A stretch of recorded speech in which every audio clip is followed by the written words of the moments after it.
Back in college, the Student Activity Council organized an event that I just couldn't miss. They had invited a famous ghost hunter to speak, and I was beyond excited. Paranormal stories had always fascinated me, so I left my skeptical boyfriend behind in his dorm and rushed to the auditorium, eager to see what this event had in store. The ghost hunter himself wasn't someone I'd heard of before, but his background was impressive. He had several projects in the works and seemed to be well regarded in his field. This was back in 2005. I think he might even have a TV show now. He was a small man with a white professor's beard and a receding hairline, but there was something about the way he spoke.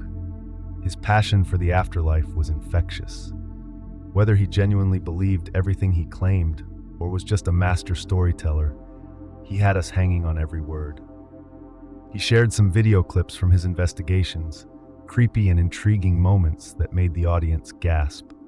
He showed photos, each with its own eerie backstory, like the one about a haunted doll that supposedly moved on its own, though never when anyone was watching.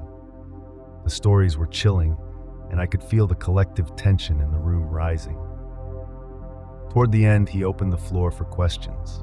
The usual mix of college student inquiries followed, ranging from playful to genuinely curious.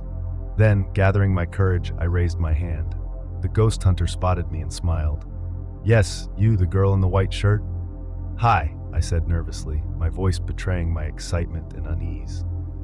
"I was just wondering, what's the scariest thing you've ever encountered in your career?" For a moment, his expression changed. His confident smile faltered, replaced by something more guarded. "Well," he said, forcing a small laugh, "there are plenty of scary moments in this line of work." He launched into a story about tracking a poltergeist in an abandoned school and how his flashlight had failed at a critical moment. It was an interesting tale, but it felt safe. Not as terrifying as I'd hoped. I couldn't shake the feeling that he was holding something back. When the event ended, I decided to skip the crowded main exit and slipped out through a side door. My excitement had dulled into disappointment. As I walked back to my dorm, I noticed him sitting alone on a bench near the bike racks, smoking a cigarette.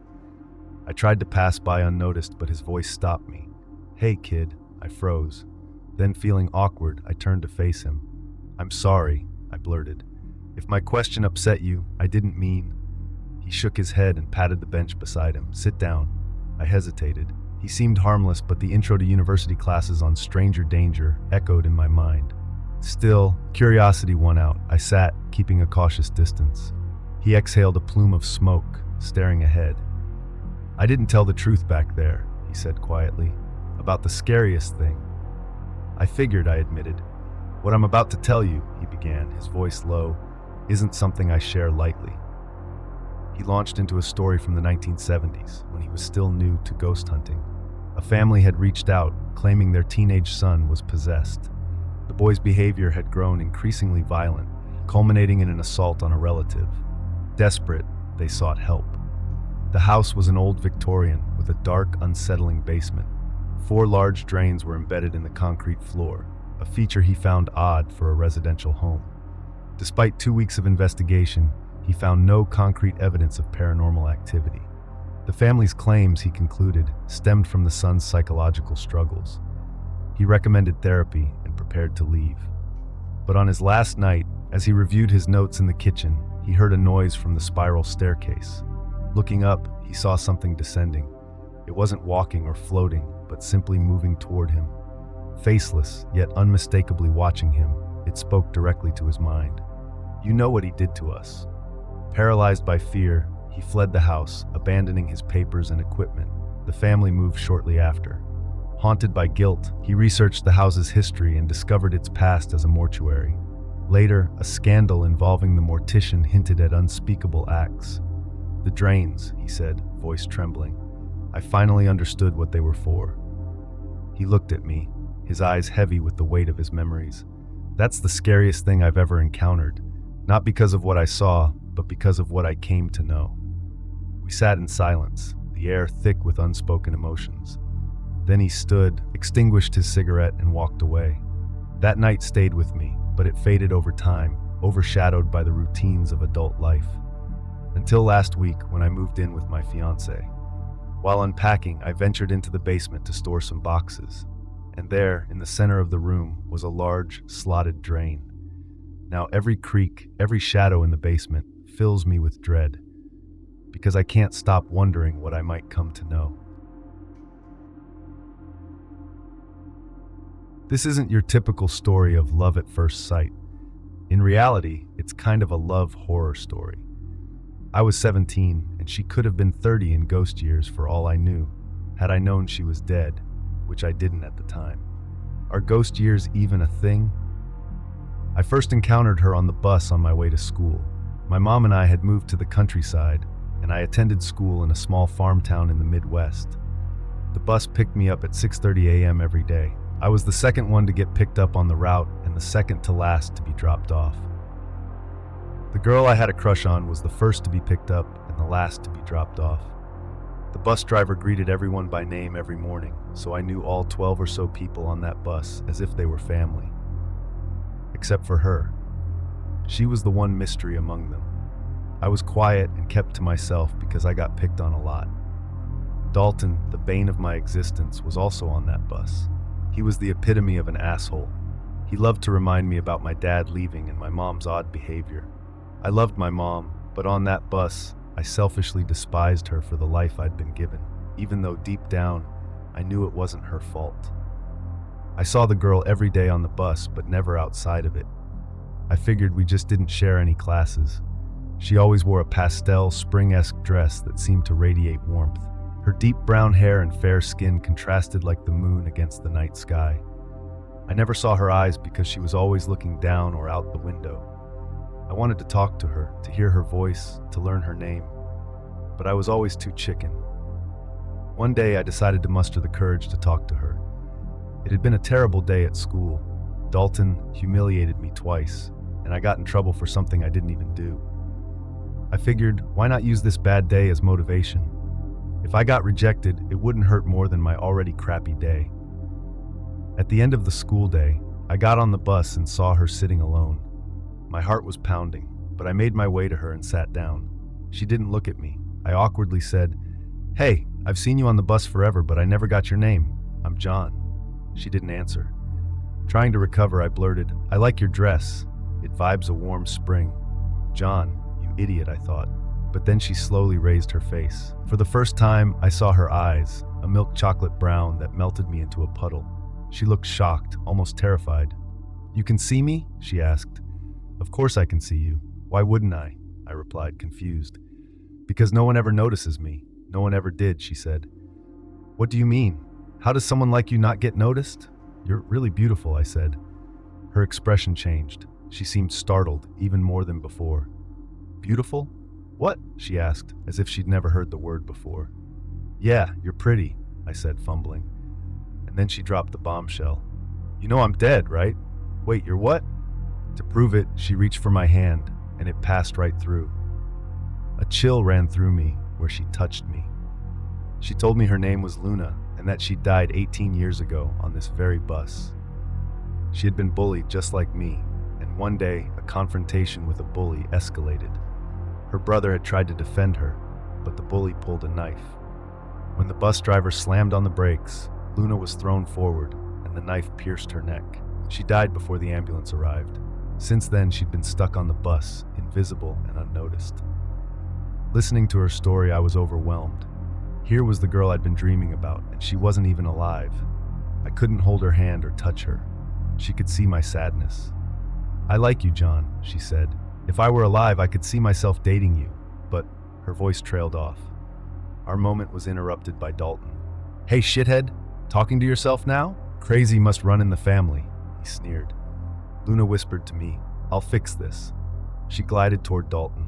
Suddenly, her appearance shifted. Her face stretched, her eyes turned black, and the knife wound on her neck widened. She let out a scream that was a mix of despair, loneliness, and rage. Dalton fainted. I was horrified and a little impressed. Luna returned to me and apologized. "He won't bother you anymore," she said. From then on, Luna and I talked every day on the bus. But graduation loomed, and I knew I'd have to say goodbye. On my last day, I told her, "I love you, Luna." "I love you too, John. Goodbye," she said. That night, desperate to see her again, I snuck into the bus yard. I found our bus and called out to her, but she wasn't there. Finally, she appeared, glowing in the moonlight. "I can't be without you," I said. "I want to be with you." "There's only one way," she said firmly, "and I won't let you do that to yourself." Before I could argue, the bus driver caught me and chased me off. I never saw Luna again, but I'll never forget her. She'll always be my first love, a love that transcended life and death. There was a time when walking at night felt like a gift.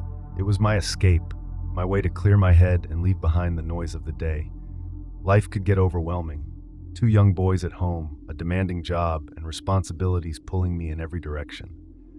But those nightly walks, they were my refuge. I've never been the type who enjoys crowds, the noise, the energy, the way it seems to drown out your own thoughts. It's not for me. Nighttime offered something different. The streets were deserted where I lived, even on weekends. There was a stillness to it, a comforting kind of emptiness that felt like the world's embrace. Once my boys were tucked into bed and my wife was absorbed in her book on the couch, I'd slip on my shoes and step out into the quiet. The cool air, the faint hum of distant traffic, the soft glow of streetlights, it all felt like a pause button on life. But all that changed just over 2 years ago.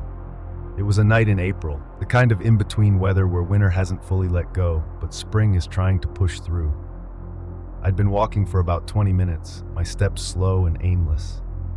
My mind was heavy with thoughts that night. My wife was pregnant again, our third, and it hadn't been planned. I tried to keep up a cheerful facade for everyone, but inside I was wrestling with so much doubt.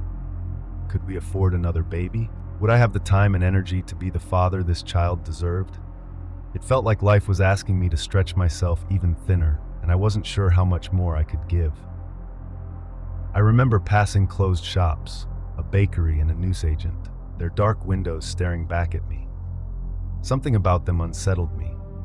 The absence of life, the way the buildings seemed to belong more to the night than the day, gave me a strange feeling, like a low, gnawing unease. I shrugged it off and decided to head home.